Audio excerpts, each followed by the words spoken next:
Hi guys, today we are going to discuss an important topic.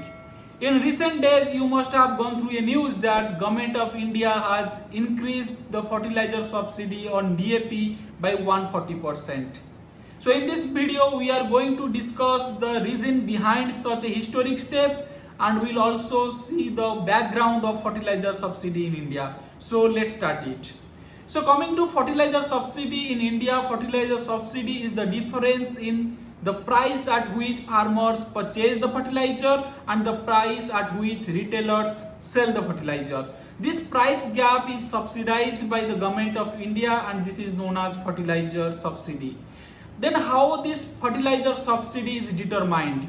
Till 2010, the fertilizer subsidy was determined on ad hoc basis. Ad hoc basis means as and when required, the fertilizer subsidy was given. But since 2010, nutrient based subsidized scheme was introduced, and now the fertilizer subsidy is given under the nutrient based fertilizer subsidy scheme. The nutrient based subsidy scheme, which is known as NBS scheme. So NBS scheme gives the subsidy on nutrients, particularly nitrogen, phosphorus, potassium and sulfur. Means subsidy is given per kg of nitrogen, phosphorus, potassium and sulfur. Then what was the main purpose of introducing NBS scheme? The main purpose was to promote the balanced fertilization in the field. So how NBS scheme promotes the balanced fertilization in field, that I will give a small example. For example, farmer has two choices.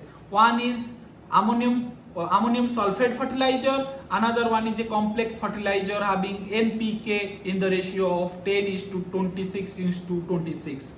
So we know that in ammonium sulfate the nitrogen content is 21%, and in the complex fertilizer the nitrogen content is 10%. So if we will give the same amount of subsidy on both ammonium sulfate and the complex fertilizer, then definitely farmer will choose the nitrogenous fertilizer, that is ammonium sulfate. This is because the effect of nitrogenous fertilizer is more visible than that of phosphatic and potassic fertilizer. So if farmer is getting equal amount of subsidy on nitrogenous fertilizer and the complex fertilizer, then farmer will definitely choose the nitrogen fertilizer, as the effect of nitrogen fertilizer is more visible.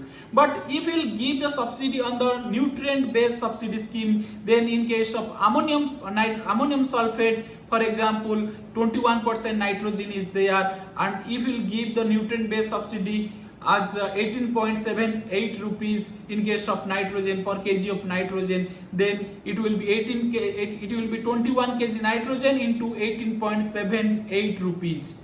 Okay, plus sulfur is also there. For example, the price of sulfur is 2.37 rupees per kg of sulfur, and in ammonium sulfate the quantity of sulfur is 24%. So if you see the complex fertilizer, then the nitrogen percent is 10%, phosphorus percent is 26%, and potassium percentage is also 26%. So in this case, the quantity of subsidy will be more as compared to the nitrogenous fertilizer, that is ammonium sulfate. So definitely farmer will get more subsidy on complex fertilizer, and farmer will choose this fertilizer. In this way, we can promote balanced fertilization in farmers' field. So that was the main purpose of introduction of NBS scheme. But the major problem of NBS scheme was that in case of NBS scheme, urea fertilizer is not included, because urea is generally controlled, the price of urea is generally controlled by the Government of India. And if you will see, urea contains 46% nitrogen. If we will multiply 46 into 18.78 rupees per kg of nitrogen,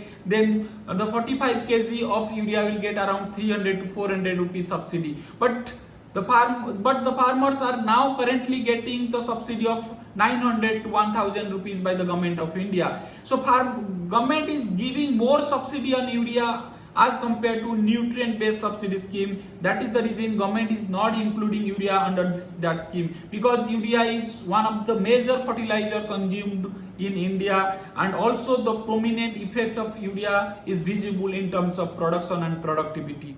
Due to heavily subsidized price of urea price is very cheaper in India. That is the reason why farmers are using urea excessively in their field. Other than agricultural uses, also urea is also used non-agricultural purposes, like urea can be used as a protein supplement for animals. Urea can also be smuggled, generally it is smuggled to Nepal or Bangladesh. So to avoid the diversion use of urea, Government of India has made it mandatory that 100% urea should be under neem coating.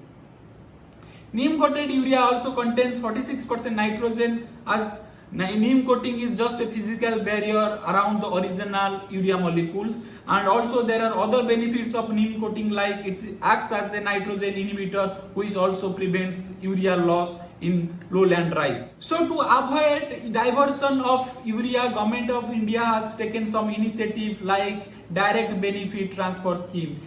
So the DBT scheme was introduced in 2018, under which the retailer shops are attached with some point of sale machines like POS machines. These machines are linked with the e-Urbarak website, and this website is working under Ministry of Chemical and Fertilizers. So under this scheme, the fertilizer companies get the subsidized amount only after selling to the farmers. So in this way, the excess or unnecessary selling of urea can be minimized. What is the current issue then regarding to DAP fertilizer? So the MRP of DAP fertilizer is normally decided by the private organizations or the fertilizer companies. So in April 2021, the government decided that they will not hike the NBS prices, means nutrient based subsidy prices, they will not hike. That will be the same as 2021 in 2022 financial year also. But the problem was that the price of DAP was hiked from 1200 rupees to 1700 rupees. At that point of time also, government said that will not hike the NBS subsidy scheme. As a result, the government used to give the same subsidy amount, that is 500 rupees per 50 kg bag of DAP. So farmer used to buy the DAP at 1200 rupees because the price of DAP was hiked to 1700 rupees. So farmer now get the DAP of 50 kg bag at 1200 rupees after the subsidy. But now the price of DAP has hiked to 2400 rupees due to the increase in the price of raw materials like ammonia and phosphoric acid in the international market.